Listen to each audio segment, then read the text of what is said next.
আসসালামু আলাইকুম। গ্রাম জীবন ও রান্নার চ্যানেলে আপনাদের স্বাগতম। আমি আজকে রোজা স্পেশাল ছোলা ভুনা রেসিপি নিয়ে আপনাদের মাঝে হাজির হলাম। তো চলুন দেখে আসা যাক। আমি একটি প্রেসার কুকারে ছোলাগুলো নিয়ে নিয়েছি। এখন আমি এর মধ্যে দুটো আলু ও দারচিনি এলাচ দিয়ে দিয়েছি। সামান্য পরিমাণ হলুদ দিয়ে দিয়েছি। পরিমাণ মতো পানি দিয়ে দিয়েছি।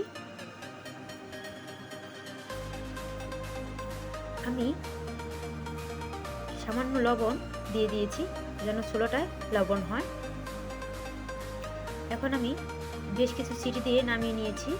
দেখুন আমার ছোলাগুলো সুন্দর তুলতুলে হয়ে গিয়েছে, নরম। এখন আমি একটি কড়াইতে সরিষার তেল দিয়ে এর মধ্যে আমি পেঁয়াজ কুচি ও কাঁচা লঙ্কা কুচি দিয়ে দিয়েছি। অবশ্যই পেঁয়াজটি একটু মোটা করে কেটে নেবেন। আমি পেঁয়াজটা হালকা ভাজা দিয়ে এর মধ্যে ম্যাশ করে রাখা আলু এবং টমেটো কুচি দিয়ে দিয়েছি। এখন আমি টমেটো কুচি ও আলুটা ভালোভাবে নেড়ে চেড়ে মিশিয়ে নিব।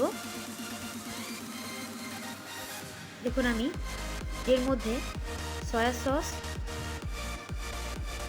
কালো গোলমরিচের গুঁড়া ও মাংসের মশলা দিয়ে দিয়েছি। এখন আমি ভালো করে নেড়ে চেড়ে কষিয়ে নেব। আমার আজকের ছোলা রেসিপির মূল আকর্ষণ হলো মাংসের মশলা। আপনারা অবশ্যই এইভাবে বাসায় ট্রাই করে দেখবেন। আমি হালকা পানি দিয়ে কষিয়ে নিয়ে এর মধ্যে ছোলাগুলা দিয়ে ভালোভাবে মিশিয়ে নেব নেড়ে চেড়ে। তো আপনারা চাইলে মরিচের গুঁড়ো এবং হলুদের গুঁড়োও দিতে পারেন। তো এইভাবে মাংসের মশলা দিয়ে কি কখনো ছোলা ভুনা করে খেয়েছেন? তো না খেলে অবশ্যই আমার ভিডিও দেখে বাসায় ট্রাই করে দেখবেন। তো দেখুন আমি ভালোভাবে কষিয়ে সামান্য পরিমাণ পানি দিয়ে নেড়ে চেড়ে আবার একটু কষিয়ে নেব।